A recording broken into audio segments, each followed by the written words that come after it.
그럼 반어는 핵심은 뭐냐? 말하고자 하는 바와 반대로 표현하여 의미를 강화하는 건데 그 의미 밑에다 쓰세요. 비판, 비꼼, 냉소. 그러니까 좋을 때 쓰는 거야, 안 좋을 때 쓰는 거야. 누가 정말 열심히 공부해서 성적을 올려가지고 자기가 원한다게 아름답게 합격한 거야. 그런 아이를 보고 반어법 쓴다고? 참 못났다, 못났어.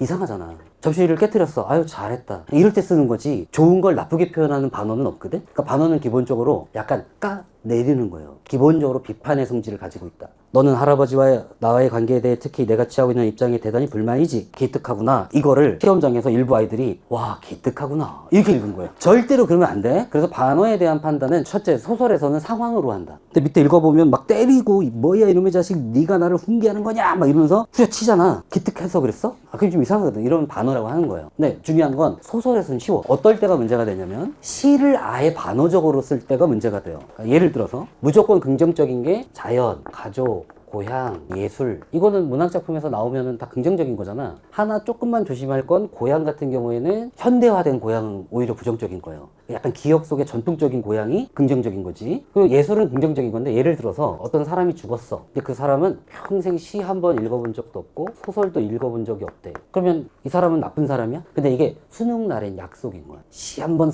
읽어본 적 없고 소설도 한 번 읽어본 적 없고 뭐 이렇게 되면 이거는 긍정적인 거거든. 근데 그걸 하지 않았다는 건 부정적인 게 돼요. 그런데 어떤 시인이 이 사람의 묘비명에 훌륭한 사람이라고 썼대. 예를 들어서 그런 시가 있다고 해볼게. 그리고 화자가 그거에 대해서 좀 우호적이야. 그럼 그 묘비명을 써준 시인은 잘한 거야, 잘못한 거야? 사실 잘못한 거야. 근데 그것에 대해서 잘했다라고 말하면 시 전체적으로 무슨 표현법을 쓴 거야? 반어법을 쓴 거지. 우리가 일반적으로 봤을 때 부정적인 건데 그걸 긍정적으로 얘기하는 게 시에서 사용되는 반어적인 표현인 거예요. 시 전체적으로. 긍정을 부정적으로 표현하는 반어는 없다고. 부정을 긍정적으로 표현하는 반어만 있을 뿐. 대표적인 게 내가 좀 전에 예를 들었던 게 김광규의 묘비명이라는 시고 지금 거기 있는 김광규의 상행이 대표적인 겁니다.